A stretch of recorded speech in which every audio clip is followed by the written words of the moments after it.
Turonbank aksiyadorlik tijorat banki rahbariyati tomonidan joylarda ochiq muloqotlar o'tkazib kelinmoqda. Tadbirkorlarning taklif va muammolarini o'rganib, joyida hal etish maqsadida tashkil etilayotgan bu muloqotlar bank va mijozlar o'rtasidagi o'zaro munosabatlarni yanada mustahkamlashga xizmat qilayotganligi bilan ahamiyatlidir. Turonbank aksiyadorlik tijorat banki rahbariyati ishtirokida Baxmal tumani O'rmonchi mahalla fuqarolar yig'ini hududida tashkil etilgan navbatdagi ochiq muloqot ham tadbirkorlikni yanada rivojlantirishga oid fikr-mulohazalar hamda savol-javoblarga boy o'tdi.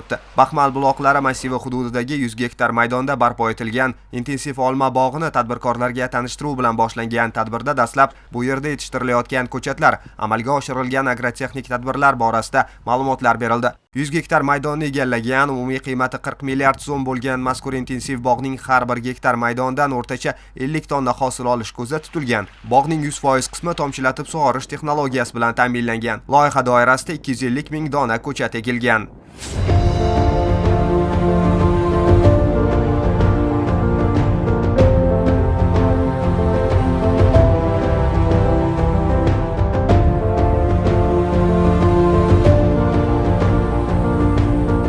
Ko'rib turgan bog'ingizda lalm yer bo'lgan.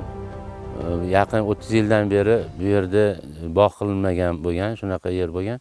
Mana hozirda bu yerda hurmatli prezidentimizni 2024-yil 8-9 aprelda Jizzax viloyatiga qilgan tashriflari davomida banklar uchun berilgan topshiriqlar, ya'ni shu Jizzax viloyatida ko'p daromadli bog'ni barpo qilish bo'yicha topshiriqlarni ijrosini bajarish maqsadida Turonbank tomonidan bu yerda mana ko'rib turganingizdek intensiv olma bog'i, ya'ni ko'p daromadli olma bog'i barpo etildi.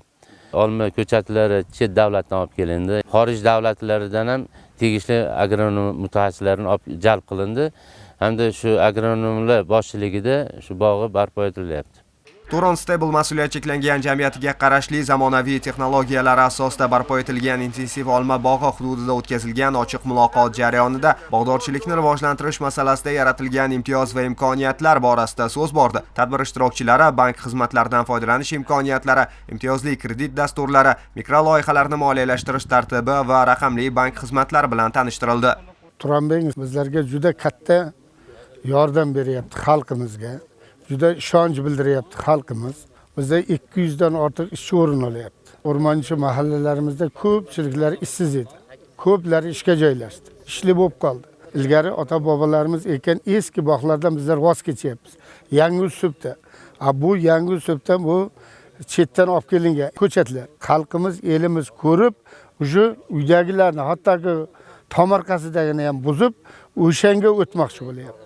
Turonbankka mana shu rahmatlar aytamiz. Xalqimizning minenasi o'zgardi hozir.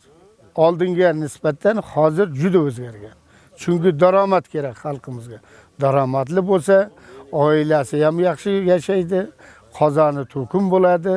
Baxmal tuman hokimligi bilan hamkorlikda o'tkazilgan ochiq muloqot mobaynida tadbirkorlarning har bir murojaat, har bir taklifi diqqat bilan tinglandi. Ta'kidlash joizki, Turonbank aksiyadorlik tijorat banki rahbariyati tomonidan amalga oshirilgan ushbu tashabbus yurtboshimizning mahalla tizimini takomillashtirish, rahbarlarning xalq orasida bo'lishi va joylardagi muammolarni bevosita o'rganish borasidagi topshiriqlarni amalda ijrosini ta'minlash, shuningdek, tadbirkorlikni qo'llab-quvvatlash hamda agrar sohani rivojlantirishga qaratilgan faoliyatning yaqqol ifodasidir.